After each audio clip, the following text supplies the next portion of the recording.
At citizencon 2952, there were some more Star Citizen ships unveiled. The Crusader Spirit series, we're going to take a look at them, as well as updates to the Drake Corsair Explorer, and a new GreyCat STV vehicle. There was even a new mining ship that Cloud Imperium want to build out that's sort of pre-concept. The Crusader Spirit is a new series of concept ships. They are two-person crew, each of them, although you could argue that the sort of executive one has the potential to have more on. It's meant to compete with the Cutlass and Freelancers sort of size-wise. It has high speed and agility, but there's lots of specializations going on with the variants. The rear section is the sort of more modular section of the ship for the most part.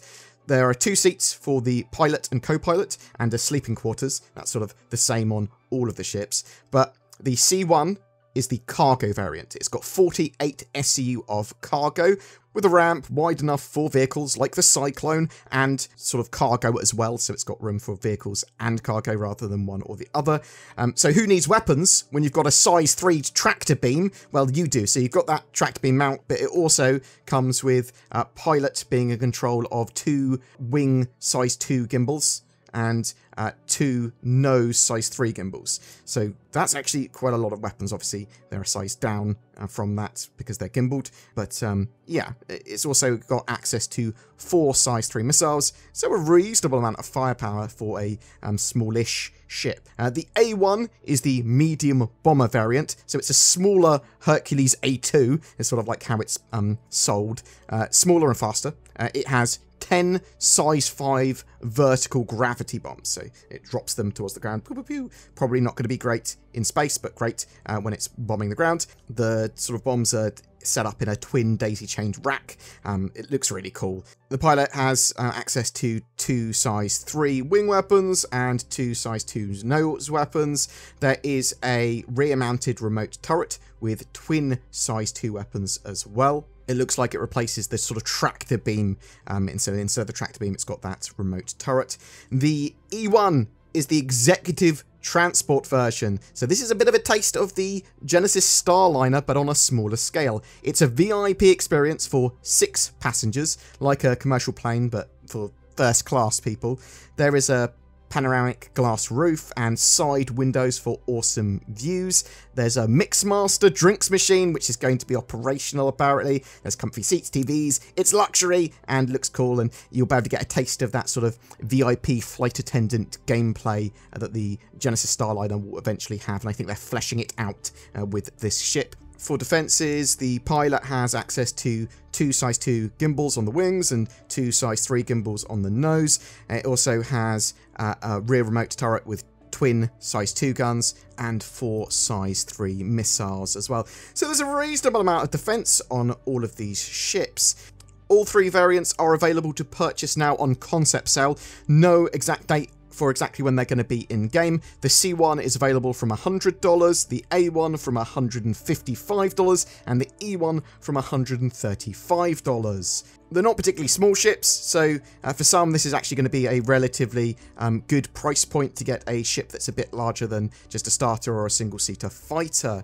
The Drake Corsair, so let's have a look at some of the updates here. It's a multi-crew exploration ship. It's almost done. It's coming with Alpha 3.18 whenever that turns up, hopefully by middle of November. So this brings a huge amount of firepower, while also being a solid, medium-sized explorer. Suitable for 4 crew, it can stay out in space for a long time, you're going to be able to fix problems with the ship rather than go back to docks, the idea, even if you sometimes have to use duct tape. It's asymmetric, with folding wings, it's got a very unique silhouette. They are finishing up its final art at the moment. They need to finish up materials and lighting, but interior-wise, the cockpit has the pilot at the very front. Then behind them is the co-pilot, which, when they sit in the chair, it actually goes down into their own little room underneath the main cockpit. It has massive guns and a load of forward-facing weaponry.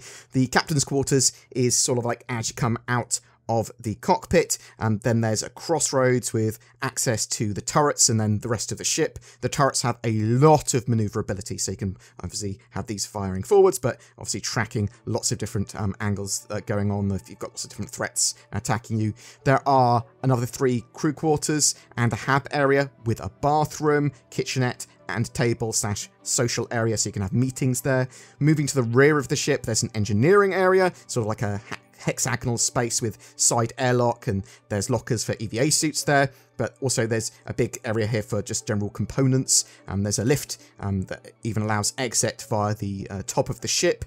The cargo hold has a room for a vehicle or cargo with its big rear ramp, so really looking forward to using that ship. Absolutely fantastic multi-role, multi-crew, but more focused on the exploration ship that is coming with 3.18. Cloud Imperium have also now showed off the GreyCat STV, a new vehicle which is straight to drivable, so by the time you see this video you should be able to purchase the GreyCat STV, but it will be available to mess around with in-game immediately. So it is a fast sports terrain vehicle, STV, sports terrain vehicle. It's 2-person open topped, so you can take someone else along with you. It's going to be good for racing, but generally quick movement of 2 players across multiple terrain types. It's small enough to carry in many ships, and it has some space for cargo as well. It's not just for racing, it's generally pretty good for lots of things, cargo transport and person transport, but it's got a nice low profile as well. There is a future UTV, utility terrain vehicle, that they want to build out eventually, and they're reconcepting the GreyCat PTV currently, so all of the sort of GreyCat vehicle family are going to have the same theme. You look at them and go, I can see that's GreyCat and related to the PTV, UTV and STV. Cloud Imperium are also going to be building out a medium civilian mining ship. So what do you mean by medium? Isn't the mole medium? No. Medium, by their measure, is between the size of an Orion and a mole. So the Orion is the massive, ridiculously sized strip miner. The mole is the largest mining ship we currently have flyable in game. So a size between them. I'm not sure. I'm assuming it's going to be smaller, closer to the mole size than the Orion size, but we'll have to wait and see. So it will be able to do a large scale amount of mining on a larger scale than the mole. And it will also be able to bring mining vehicles to planets and moons, is the idea. So loads of mining vehicles on board, ability to mine, so it can do also of all types of mining. It's sort of like a one-man mining operation. You can help choose what manufacturer that ship's going to be. It can either be RSI, Argo, or MISC. I'm interested to know what you think in the comments below, but you can also follow the link, which I'll put in the description, and go to where you can also vote, and your actual voice will matter there. Boom! That's it for your sort of vehicle and ship updates for citizencon. There is going to be loads more at the 2952 Intergalactic Aerospace Expo in late November. So you'll be able to try a load of vehicles and ships then. You'll be able to buy loads. There'll be new concepts, straight to flyballs, so most certainly really excited for that. And hopefully we'll have 3.18 live. But please tell me what you think. Are you going to be purchasing any of that Crusader Spirit series? Or are you going to wait until they're in-game and purchase them then? Obviously, you don't need to buy these in real life to get them in-game. You'll be able to get them eventually. When do you think they're going to turn up? Do you think they'll turn up later in 2023? Or do you think it's going to be a bit longer than that? What about the Drake Corsair? Are you excited for that being in 3.18? The GreyCat STV, do you think they needed to make the STV? Do you think they're going too far with sort of racing vehicles? Do you like what they're doing with that? What about that medium civilian mining ship? Are you excited for that? Do you think it's going to be massive, or do you think it's going to be closer to the mole? Whatever your thoughts, I'd love to hear from you in the comments below. NordCon 2952, the road to Nord 4.0. What do you want out of nordvpn.com/BoredGamer? Nord base building? Nord hunting 2.0? A dynamic Nordonomy? I'm personally looking forward to the latest Nord cruiser. In the meantime, I'm going to make do with NordVPN protecting my data from insidious space pirates and giving me unrivaled access to all the content that the internet has to offer. Use the links below. Note, NordCon 2952 does not actually exist. Also adding to my shill pile, Tobii Eye Tracker 5 gives you precise head tracking and control with your eyes. That's the sound of my eyes controlling the lasers, giving you unprecedented immersion in Star Citizen. You can basically aim lasers with your eyes. Pew pew!